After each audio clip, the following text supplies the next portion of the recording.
tangannya dari Garut. Masya Allah, masih di tema kita hari ini yang luar biasa. Ya Allah, suamiku super manja ya. Sebelum kita lanjut, kita lihat lagi sebuah video tayangan. Kali ini tentang istri diam berarti dunia tidak baik-baik saja. Maksudnya seperti apa? Ini dia tayangannya.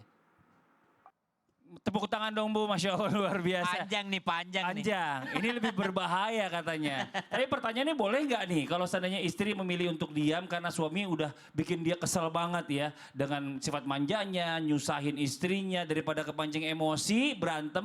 Akhirnya istri lebih memilih diam. Boleh nggak Ustadz Syam? Mau dijawab jawabannya? Silakan tepuk tangan buat Ustadz Syam. Terima kasih Bang Fadli, tapi guru kami Ustadz Maulana, Bunda Tuti, para alim ulama yang dimuliakan Allah Subhanahu wa taala. Maka apa yang disampaikan oleh Nabi Shallallahu alaihi wasallam tentu ada manfaatnya dari segi manapun kita mengamalkannya. Contoh ketika Nabi menyampaikan kepada kita, "Man kana yu'minu billahi wal yaumil akhir falyaqul khair aw liyasmut." Siapa yang beriman kepada Allah dan hari akhir, maka ucapkanlah yang baik-baik atau diam. Maka kalau ditanyakan, bolehkah orang diam untuk menahan diri supaya kalimatnya tidak menimbulkan dosa? Maka jawabannya kalau niatnya demikian maka dapat pahala. Ada seorang istri, saya diam aja deh daripada saya nyeletuk malah tambah runyam nih acara hari ini nih subhanallah. Maka diamnya dapat pahala justru. Ada seorang suami yang diam, kalau saya bicara maka tambah banyak nanti jawaban dari istri saya. Karena saya diciptakan 7.000 kata, dia diciptakan 20.000 kata. Maka diamnya dengan niat untuk menghilangkan amarah, diamnya dengan niat untuk mengamalkan apa yang diperintahkan Nabi SAW, maka justru diamnya dapat pahala. Tapi kalau diamnya salah niat, ini yang bahaya. Apa diam salah niat? Tadi, suamiku terlalu manja. Lebih baik saya diam aja deh. Ntar kalau saya ngomong, ntar disuruh bikin kopi lagi. Kalau saya ngomong, ntar disuruh ngambil ini lagi. Saya ngomong dikit, ntar minta dimasakin ini lagi. Oh, ini niatnya salah. Maka diamnya tidak dapat pahala. Mesti semua kembali kepada innamal a'malu bin niat. Wa innamal likulli imri'in ma nawa. Maka seluruh amal perbuatan, apapun yang kita lakukan, kalau niatnya mengikuti Nabi SAW, kalau niatnya untuk menghindari dosa, maka itu semua ada pahalanya. Tapi kalau salah niatnya, justru bukan dapat pahala, bisa jadi berdosa, menghindari kewajibannya sebagai istri, akhirnya dia diam aja. Akhirnya suaminya nggak berani minta. Kenapa? Kenapa nih istriku diam-diam aja ini? Maka niatnya salah. Tapi kalau diam itu dianggap sebagai ibadah, maka diam itu adalah ibadah. Kemudian kalau ada seorang istri yang selalu menganggap suaminya menyusahkan, maka belajarlah dari ibu tadi yang curhat. Semenyusahkan-menyusahkannya itu adalah ladang pahala yang Allah sediakan untukmu di dunia. Sehingga baru kau ingat nanti ketika dia sudah tiada. Kalau sudah tiada diingat banget itu. Dulu minta air minum saja dia minta sedemikian rupa. Dulu dia minta makanan ini makanan kesukaannya, ini favoritnya. Subhanallah, barulah terasa kalau sudah tiada. Masya Allah, makasih banyak Ustadz Sama-sama, Syam. Bang Tepuk tangan Fadli. buat Ustadz Syam.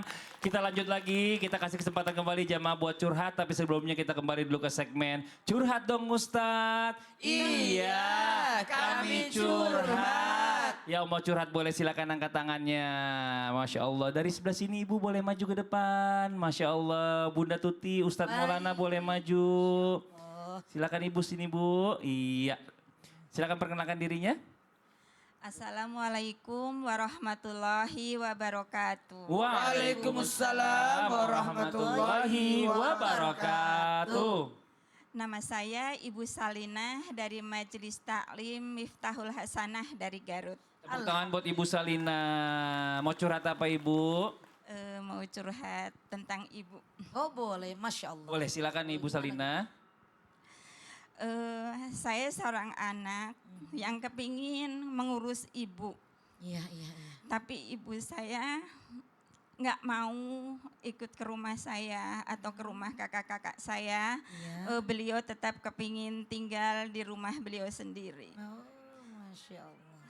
Saya sampai bingung, sampai mohon ke Allah supaya ibu saya disolehkan hatinya. Masya Allah. Tapi sekarang alhamdulillah Ya. salah satu kakak saya mengurus beliau di kampung. Tapi waktu itu saya sempat bilang seperti ini, kenapa sih ibu saya kok keras kepala? Nggak mau diurus, sedangkan saya tetap ingin ibadah. Mengurus orang tua, juga mengurus keluarga. Masya Allah. Tapi posisi saya jauh. Saya dulu sering nangis. Tapi saya sekarang berusaha kalau pulang ke kampung. Iya. Saya berusaha mengurus ibu saya semampu saya. Karena beliau sekarang udah sepuh. Pendengarannya udah berkurang banget. Bahkan saya sedih kalau mau curhat itu bingung.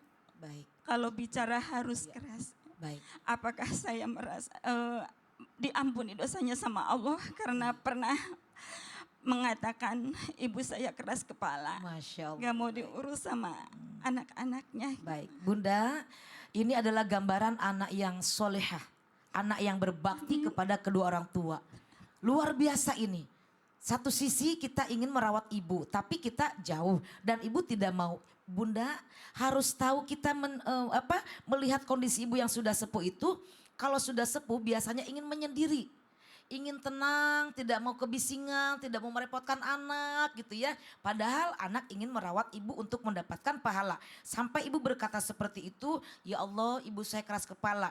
Memang itu ungkapan itu saking ibu cinta sama ibu, betul gak? Betul. Nah selagi ibu masih ada, ibu minta maaf sama orang tua, sama ibu terutama. Karena ternyata keras kepalanya ibu itu dengan kondisi pertama udah sepuh, kedua juga udah jauh ya. Makanya ibu meminta maaf kepada ibu yang masih ada, dipeluk dan Allah akan mengampuni dosa kita semua ya, Masya Allah. Ditambahkan Ustadz Maulana, silakan. Tanpa kita sadar sebenarnya seorang anak, maaf, salah satu bakti seorang anak tidak boleh jauh dari orang tua. Dan orang tua, ketahuilah mereka tidak mau tinggal dengan anaknya, bukan berarti dia benci anak. Tapi satu, tidak mau merepotkan anak. Dan tidak mau meninggalkan rumah karena di rumah itu banyak kenangan. Bagaimanapun bagusnya rumah anak, tetap jatuhnya numpang. Bagaimanapun kecilnya rumah, maaf kampung dan sebagainya. Tapi dia merasa inilah rumahku, inilah tempatku. Mohon maaf, kita sebagai anak berbakti itu tidak mesti ada di dekatnya juga sih. Bisa lewat transfer, bisa lewat doa, iya, bisa lewat ibu bakti kepada suami. Itu bagian daripada bagaimana ibu menyelamatkan orang tua, ya. Masya Allah, luar biasa. Ibu, terima kasih banyak ya Ibu Salina. Ya mudah-mudahan selalu jadi anak yang soleha buat orang tuanya. Amin, ya Allah. Amin, amin ya robbal alamin. Ibu silakan duduk kembali. Tepuk tangan buat Ibu Salina, Masya Allah. Dan Masya Allah jamaah Islam itu indah yang ada di rumah. Demikianlah perjumpaan kita hari ini. Semoga apa yang disampaikan oleh guru-guru kita dijadikan ilmu yang bermanfaat untuk kita semuanya. Dan sekali lagi mohon maaf atas segala kekurangan. Wallahu muwaffiq ila aqwamit thoriq. Wassalamualaikum warahmatullahi wabarakatuh.